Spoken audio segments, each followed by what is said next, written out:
અમારી સમ્રાટ સમાચાર ચેનલ સબસ્ક્રાઇબ કરો, લાઇક કરો, કોમેન્ટ કરો અને જોતા રહો પળે પળના દરેક પ્રકારના સમાચારો। આજરોજ તળાજામાં આમ આદમી પાર્ટી દ્વારા નીટના પેપર લીક બાબતે દિલ્હી જંતર મંતર ખાતે કોકરોચ જનતા પાર્ટી અને સોનમ વાંગચુકના 20 દિવસથી ચાલી રહેલા અમરનાથ ઉપવાસમાં દિલ્હી પોલીસે બળજબરીથી સોનમ વાંગચુકને હોસ્પિટલમાં દાખલ કરવામાં આવ્યા। આથી પોલીસે બળજબરી કરી તેના વિરોધમાં અને સોનમ વાંગચુકના સમર્થનમાં એક રેલીનું આયોજન કર્યું હતું। આમ આદમી પાર્ટીના હોદ્દેદારો અને કાર્યકર્તાઓ બસ સ્ટેન્ડથી ગાંધીજીની પ્રતિમા સુધી માર્ચ યોજી ગાંધીજીની પ્રતિમા પાસે રામધૂન બોલાવી હતી। આ કાર્યક્રમમાં તળાજા વિધાનસભાના પ્રભારી માવજીભાઈ ભાલિયા, પૂર્વ પ્રભારી અને પાર્ટીના વરિષ્ઠ આગેવાન પ્રગજીભાઈ દાંદલા, તળાજા તાલુકાના પ્રમુખ શ્રી દશરથભાઈ ડોડિયા, તળાજા તાલુકાના સંગઠન મંત્રી જતીનભાઈ બેલડિયા, આમ આદમી પાર્ટી ગુજરાત પ્રદેશ યુવા વિંગના મંત્રી રવિરાજસિંહ પરમાર, કિસાન મોરચાના પ્રમુખ રાજદીપસિંહ ગોહિલ, યુવા વિંગના પ્રમુખ રાહુલભાઈ બાંભણિયા સાથે જોડાયા હતા।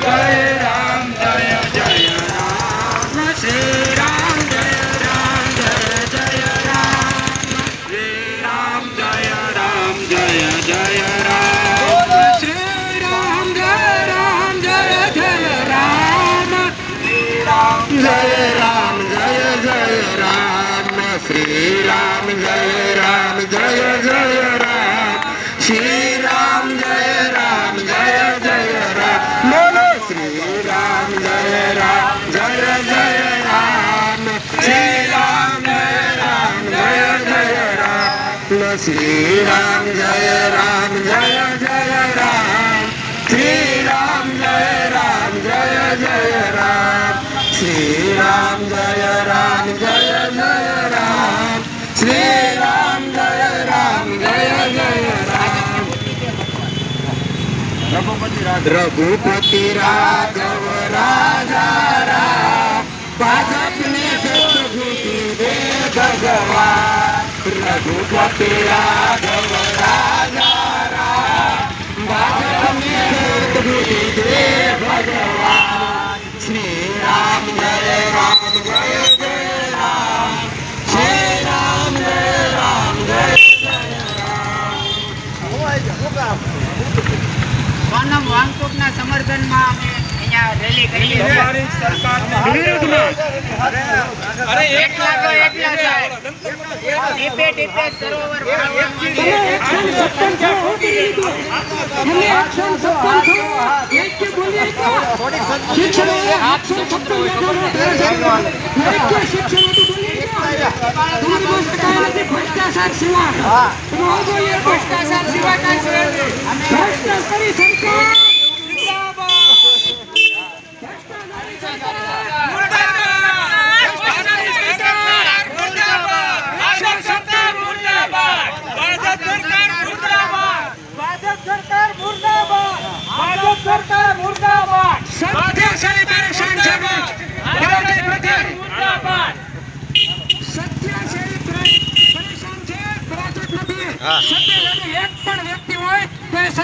ગાંધીજી એકલા આંદોલન શરૂ કરી હતી। સત્ય પરેશાન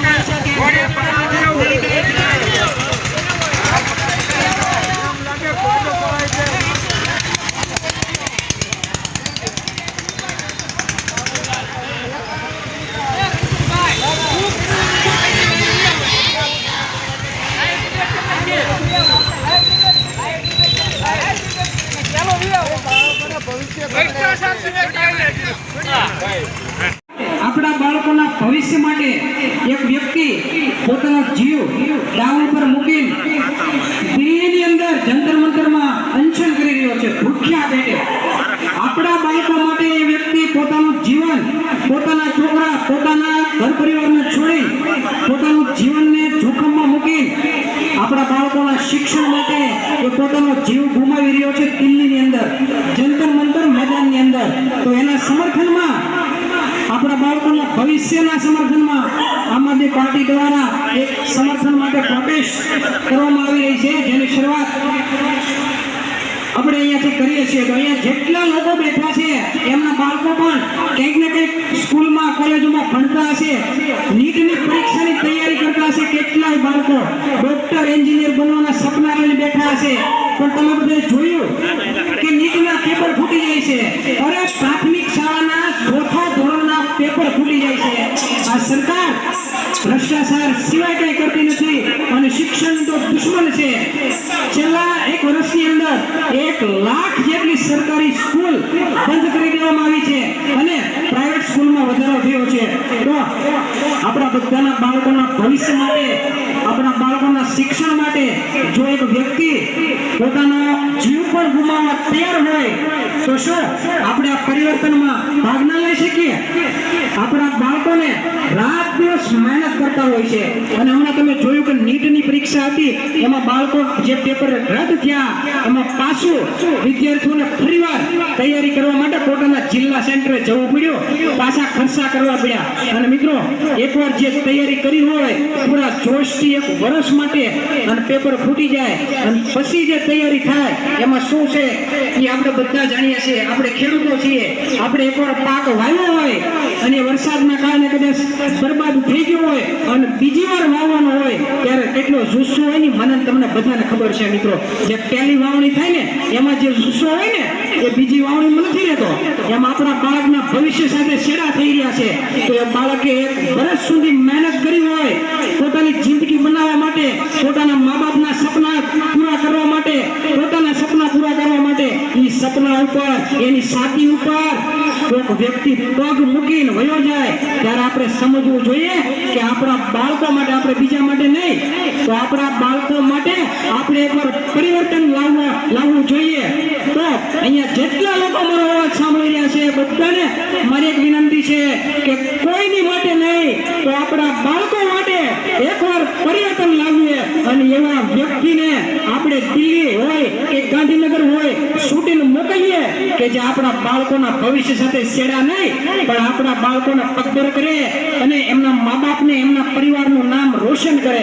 તો મિત્રો, બસ સાચું નથી કેવું, પણ જે વ્યક્તિ દિલ્હી આપણી માટે જીવ ગુમાવી રહ્યો છે એને કાંઈ ન કરી શકીએ તો ઘરે બેઠા બેઠા પણ આપણે એક બટન દબાવીને પણ આપણે એમાં યોગદાન આપી શકીએ છીએ. એ આજે કદાચ એ વ્યક્તિનું મૃત્યુ થઈ ગયું તો જો આપણે એને સમર્થન નહીં કરીએ, જો આપણા બાળકો માટે આપણે નહીં વિચારીએ તો આપણી માટે કાલે કોઈ ઉભો નથી થવાનો. માટે આજે એ વ્યક્તિ દિલ્હી જંતર મંતરમાં આપણી માટે મોતના શૈયા ઉપર સૂતો છે તો એની માટે આપણે એને જઈ ન શકીએ તો કાંઈ નહીં, પણ ઘરે બેઠા બેઠા જ્યારે મોકો મળે ત્યારે આપણે એક બટન દબાવીને પરિવર્તનની શરૂઆત કરવાની છે. મિત્રો, બસ સાચું નથી કેવું, જેટલા અહીંયા મા બાપ છે, જેટલા વિદ્યાર્થીઓ સાંભળે છે, એકવાર સાંભળી લેજો કે આ વાત 5 વ્યક્તિને ઘરે જઈને જણાવજો કે આખરે તો આપણે કદાચ મતદાન ના આપી શકીએ તો જે મતદાન આપણા ઘરમાં જેટલા 18 વર્ષથી ઉપરના છે એ